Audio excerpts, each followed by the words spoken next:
Japan, NHK World Network Tokyo. It's 9 hours Japan time, midnight UTC.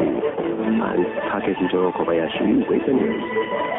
In the headlines, the lower house of parliament has approved a supplementary budget bill to help stabilize the banking sector. A Russian official says that Russia and Japan will not include a target year for concluding a peace treaty in that joint declaration. Now, Prime Minister's Economic Advisory Body is to urge the government to funnel large amounts of public funds into aiding financial institutions. And now the main news in detail. Japan's lower house of parliament has approved a supplementary budget bill to help stabilize the banking sector. The budget plan will then be sent to the upper house for enactment by the end of the concession on Friday. The bill calls for setting aside a total of 60 trillion yen, or about $500 billion, to stabilize the nation's financial system. 18 trillion yen, or about $150 billion, will be used as a government fund for dealing with failed banks. 25 trillion yen, or about $210 billion, will be used to recapitalize viable banks to prevent their failure and the spread of the credit crunch. Another 17 trillion yen, or about $140 billion, has already been set aside to protect the depositors in case of bank failures. A Russian foreign ministry official says that Russia and Japan will not include a target year for concluding a peace treaty in a declaration that will be issued next month. Mr. Alexander Ryzhkov spoke on Tuesday about the Moscow Declaration, which will be signed by Japanese Prime Minister Takahito and the Russian President Boris Yeltsin in Moscow. Last November, Russia and Japan agreed to work to conclude a peace treaty by the year 2000 after resolving a territorial dispute. During Mr. Obuchi's visit to Moscow, President Yeltsin is expected to reply to a Japanese proposal for resolving the dispute.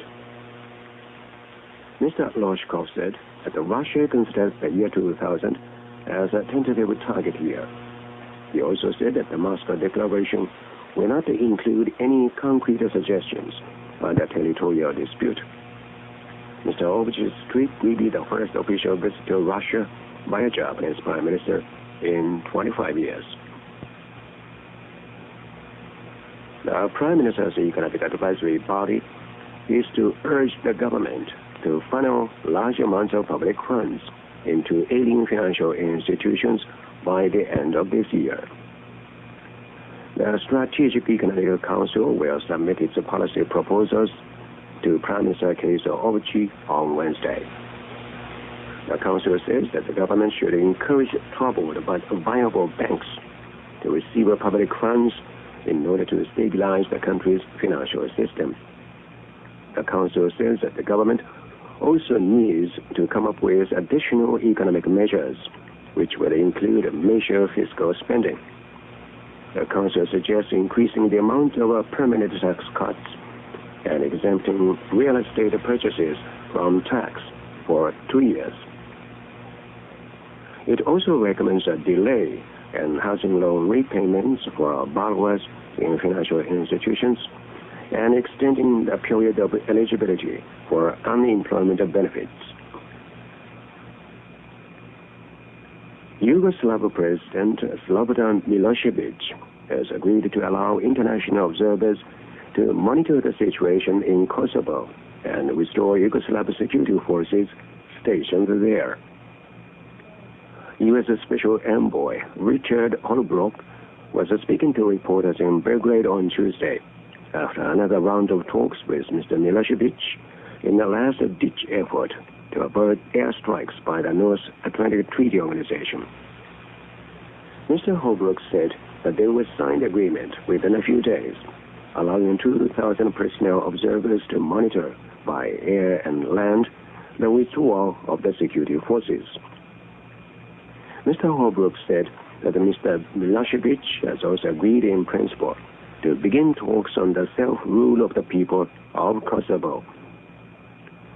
Talks resumed just hours after the North Atlantic Treaty Organization authorized air strikes against Yugoslavia in Brussels on Tuesday, setting a 4-day deadline for the Yugoslav president.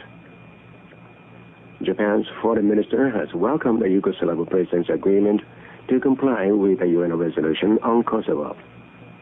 Mr. Masahiko Komura said that he strongly approved the efforts by NATO negotiators to avert a crisis. He added that Japan would continue to urge the Yugoslav government and ethnic Albanians in Kosovo to hold concerted talks on expanding autonomy in the region. Mr. Komura said that Japan would also support refugees in the territory.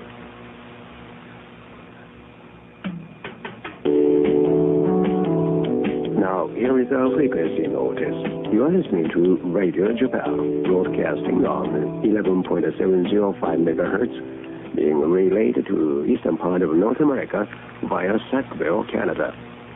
This transmission is also relayed to Europe via Skeleton, England, on 6.155 and 6.180 MHz, and to Central Africa via Ascension Island in the Atlantic on 9.665 MHz. Listeners in Asia can also hear this transmission until 0:15 hours UTC on 11.815 and 13.650 MHz. And now, other news. A panel of Japan's ruling Liberal Democratic Party has compiled its recommendations on improving the yen's status as an international currency. The panel was set up to find ways of promoting the international use of the yen after a number of European countries adopt the single currency next January. In its recommendations, the panel said that the Japanese government should offer official development aid in yen rather than in US dollars. It also calls for scrapping the 18% withholding tax on the interest paid on government bonds in order to attract more overseas investors. The panel will formally submit the recommendations to Prime Minister Keizo Obuchi on Wednesday. A group of Japanese Americans who were sent to war relocation camps during World War II have filed a lawsuit against the U.S. government to demand more money for their compensation fund. The group and the Japanese Peruvian filed a suit with a district court in San Francisco on Tuesday. Over the past 10 years, the U.S. government has paid $20,000 per person to Japanese Americans who were sent to camps. The government also decided last June to pay $5,000 in compensation to ethnic Japanese from Latin America who are also interned in camps. But the government's fund, totaling $1.6 billion, is not large enough to compensate everyone. The plaintiffs are demanding that the government allocate an additional $200 million for the fund. The support group says that about 280 Japanese Americans and some 740 Latin Americans of Japanese ancestry have yet to receive compensation. The Tokyo metropolitan government has declared a state of severe fiscal crisis and will cut bonuses for top executives, including Governor Yukio Aoshima. The metropolitan government said it expects a tax revenue shortage of 440 billion yen, or $3.7 billion for the fiscal year ending next March. The government says the dragging economic recession has caused tax revenues to drop by nearly 10% from the original estimate of 4.62 trillion yen. Governor Yukio Aoshima says he feels very heavy responsibility for failing to foresee the revenue shortage, and that his government must do its utmost to overcome the fiscal crisis. Governor Aoshima also announced that his December and March bonuses will be cut by 50%, and those of 4 other top executives by 30%. It will be the first time in 19 years for the Tokyo governor to return part of his bonuses to the public coffers. A government panel has announced energy-saving targets that automakers are expected to achieve under the revised energy-saving law that will take effect next April. Automakers are expected to improve the fuel efficiency of gasoline-powered vehicles by an average 22.8% in fiscal 2010 from the level of fiscal 1995. The target means that automobiles will run 15.1 kilometers on 1 liter of gasoline in fiscal 2010 compared with 12.3 kilometers in fiscal 1995. The panel has set the targets for diesel-powered automobiles for the first time in Japan. Automakers will be requested to improve the fuel efficiency of diesel-powered trucks by 6.5% in fiscal 2005. The Ministry of Transportation plans to formally adopt the targets by the end of the year, after hearing opinions from automakers and the public.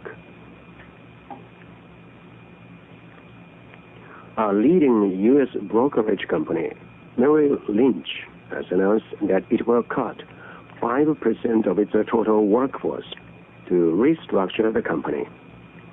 Merrill Lynch said on Tuesday that its profits for the third and fourth quarters of the year were down 75% from last year due to the global financial turmoil. Merrill Lynch said that it will cut a total of 3,400 jobs from its workforce in the United States, Europe, and other regions. Merrill Lynch also said that the company will suffer losses totaling $160 million for the first time in 7 years.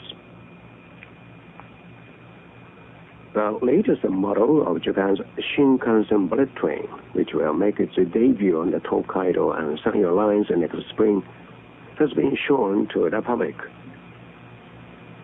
The Model 700 is the first to be developed jointly by the Central and West Japan railway companies. The train features a front end shaped like a duck's beak that is designed to reduce air pressure and noises. Journalists were invited on Tuesday to test drive the new train from Tokyo to Osaka and back. Inside, the ceiling is 6.5 centimeters higher and the aisle 3 centimeters wider than the current model. The two JR companies plan to operate the new train at 270 kilometers per hour between Tokyo and Osaka, and at 285 kilometers per hour between Osaka and Fukuoka. Finally, let's take a look at the top stories at this hour. The lower house of Parliament has approved a supplementary budget bill to help stabilize the banking sector. A Russian official says that Russia and Japan will not include a target year for concluding a peace treaty in that joint declaration.